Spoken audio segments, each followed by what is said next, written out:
Time now for our community update this morning, and joining us in studio is Brown County Sheriff Todd Delane. Thanks so much for being here. Thanks for having me again. Of course.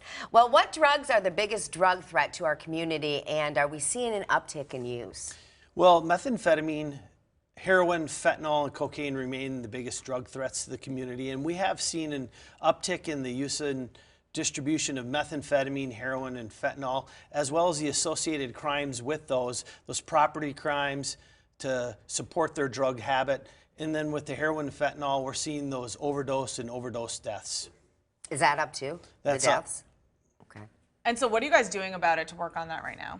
Well, we're actively pursuing and targeting the drug dealers that are bringing those drugs here to Northeast Wisconsin. The Brown County Drug Task Force doing an outstanding job. They've been very busy. In the month of January, they had 68 arrests, which is the most arrests they had in a single month since June of 2018, so they've been very active. Now, when will the department be getting body cameras, and why are they so important? So we're on line to have our body cameras in June of this year.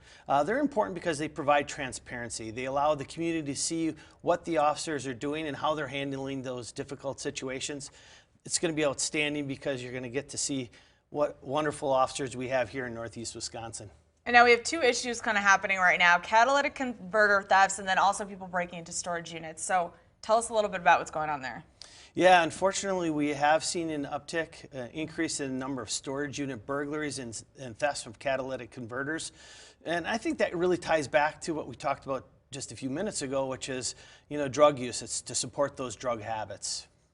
Now, what should people do with their storage units then to protect themselves? Yeah, so you can do several things. First and foremost is to be a hard target, to make sure your storage unit's properly secured, to have a storage unit lock on it, but then doing routine checks of your storage unit. Sometimes that activity there will be a deterrent, but also by doing the checks, you'll know if you are a victim of a crime sooner than later, so you can report it. And then I would recommend that anytime you put anything in a storage unit, have a list. Take photographs of it, take photographs of the serial numbers or any distinguishing characteristics so that if you are a victim, when you report it, you can report accurately what you have and hopefully we can track it down for you. Now, are you guys having any staffing issues at the jail right now? Yes, unfortunately, we're still about 20 correctional officers short, and there's a combination of reasons for that. We've had some retirements, we've had people take other jobs, we've had family members of our correctional officers take other jobs, meaning they move out of the area. And then you couple that with the difficulty in hiring in a competitive job market, and we have to be selective. We need people of high character, and they have to be willing to work in a correctional facility. So let's get into that a little. What type of people can be a correctional officer? How much training do you need? Well, we're looking for hardworking, honest, dependable people to work in our correctional facility. And as far as education requirements, a high school diploma, and we will do all the training internally at the sheriff's office. And then they apply right at the sheriff's office? And they apply at the sheriff's office. And now you also held your department's awards banquet recently. Tell us about that. Yeah, so it's probably the best time of the year for us to have our awards banquet. We recognized achievements in 2021. And I'm happy to say that we gave out 14 life-saving awards to deputies or correctional officers who saved another person's life. Additionally, we gave out several criminal investigation awards, investigations that involved child pornography, sexual assaults, missing persons, drugs and crime.